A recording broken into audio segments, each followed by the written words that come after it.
Hi there, everybody. It's Brent Stafford here, and this is my Duel read for the week of April 24th, 2017. Another in our line of BC provincial election duels. The Duel appears each Monday in 24 Hours Vancouver newspaper and online. It's a political column where Garth Mullins and I do battle over the issues of the day and hopefully ruffle some feathers while we're at it. To read Garth's column this week, go to vancouver.24hours.ca/topic/the-duel. The duel question this week is, should the NDP soften its tone to win over BC voters? And the headline of my column is, Sneering Socialism Won't Get the BC NDP Elected. Socialist leaders in British Columbia come in two stripes, the meek and the sneering. During last week's leaders' debate, John Horgan proved he is the latter. The BC NDP leader delivered a petulant performance as he tried to score political points against Premier Christy Clark. Horgan's performance reveals a brutish character by which the NDP might govern.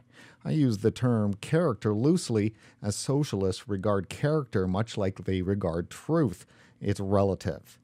The manner in which Horgan contemptuously described the wealthy in British Columbia as these people betrays typical NDP rhetoric and reinforces the notion that the NDP is deeply antagonistic to those who create wealth and jobs in this province.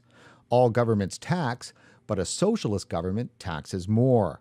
While doing so, it appears the NDP would seek to shame, degrade, admonish, and strangle those individuals and companies with the initiative, drive, and perseverance to create wealth in this province. Socialism does not create wealth. It never has. It only spends wealth. This has been proven time and again. Witness modern-day Sweden and Venezuela. As Margaret Thatcher so famously said, the problem with socialism is that you eventually run out of other people's money.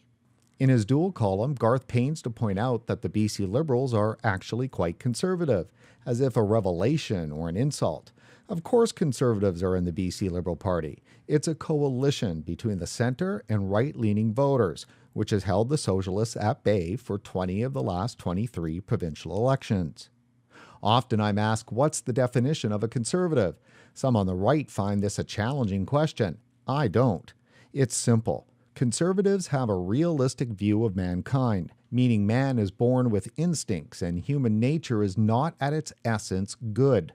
The left rejects this thinking and believes people are born good, and it's possible to level all inequalities through social engineering.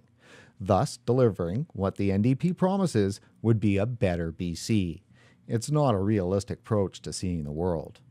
If Mr. Horgan wishes to win this election, he will have to soften his tone. Advice I suspect he's already received, albeit after much internal campaign debate. It must be a difficult strategic choice, as the base is angry and would not countenance a repeat of the meek performance delivered by Adrian Dix. What should Mr. Horgan do? I say, don't change a thing.